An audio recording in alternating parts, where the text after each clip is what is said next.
guys, it's Lily here at Lafayette Veterinary Care Center.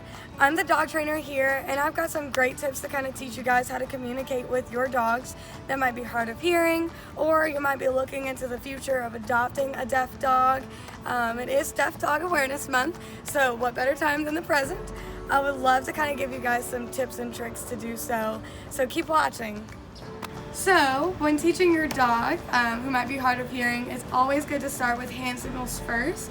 It is natural human inclination to use an English word to tell them to sit, lay down, but same thing with puppies, like they don't understand what English means just yet. So teaching them with the hand signal is a great way to bridge that gap. So with Dale here, this is my dog, he learned how to do all of his basic commands using hand signals. So I'm able to ask him to do certain behaviors without having to use the verbal word.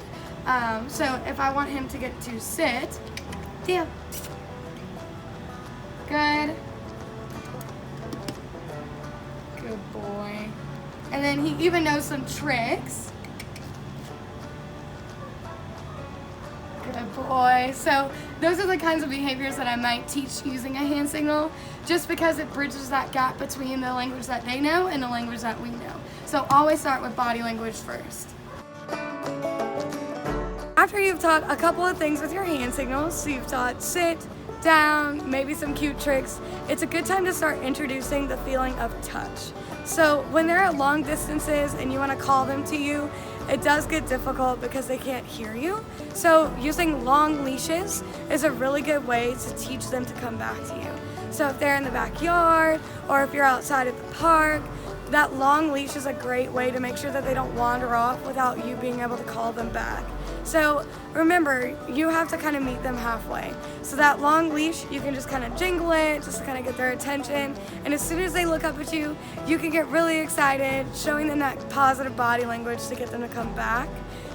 It's just a great way to kind of communicate with them, you know, without having to actually get frustrated through not being able to speak the same language because they can't hear you. So using that long leash, using those hand signals, I think that's a great way to get you guys started. Hey guys, it's Dr. Patrick at LVCC. I was asked to kind of share some common insights on deafness in our dogs. Obviously some of these guys are just born deaf, and that's pretty easy to pick up. Blue eyes, white coat.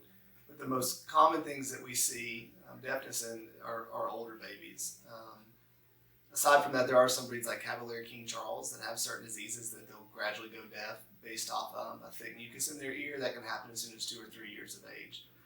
Dogs that have chronic ear infections, it can cross the eardrum, and those guys can go permanently deaf. But again, you typically are going to know those things because they're going to have constant ear infections. You're going to be looking for it. Some of the more vague, harder to pick up things are dogs that are north of 10 years of age, sometimes 7, 8, but most of the time we think 10, 11, 12, 13-year-old dogs, just like your grandfather, they hit 65, 70, and all of a sudden they don't hear quite as well, but they don't make hearing aids for dogs. And some of the most common things are if they used to be afraid of thunderstorms and now they don't bother them. Well, that's a good thing, right? So maybe the garage door opened and they used to go meet you, now that they're not. Also, deafness doesn't occur across the board all at the same time. Sometimes dogs lose the ability to hear low frequency noises. Other times they can't hear high pitched noises. So the big things is when you know your dog has a pattern, whether it's coming when you're called, meeting you at the front door, those are the small things. We often say the dogs get hard-headed and have selective hearing, kind of like some of our husbands. It can happen, but usually there is a medical thing behind it. I know that Lily's got a lot of great tips and tricks for you. Something else to consider, as dogs typically can gradually lose their hearing, which happens, I'd say, in up to 65 or 70% of our babies. Also, their eyesight doesn't quite stay the same at the same age. Most people think when their dogs have hazy eyes, it means they have cataracts. Most of the time it's not cataract changes, it's nuclear sclerosis. We can tell you that by just looking in your dog's eyes. And what that affects them is they can still see, they just can't see as well when it's low light conditions outside, which is typically when we want to walk our pets because it's so hot in South Louisiana. So if you have a patient that you know can't hear as well, and you're going to want to walk them in the mornings and evenings when it's not as light, well, now 2 of their main senses are out, so they may be more shy. You may think they don't want to go on walks, but they're just nervous. So maybe changing that up, using a flashlight, making common sense things that Lily can help you with, I think will really help. Give me a shout if you have any questions. Thanks. Thank you guys for watching. We would love to hear if you have any questions. If you have any more video ideas, that would be great too.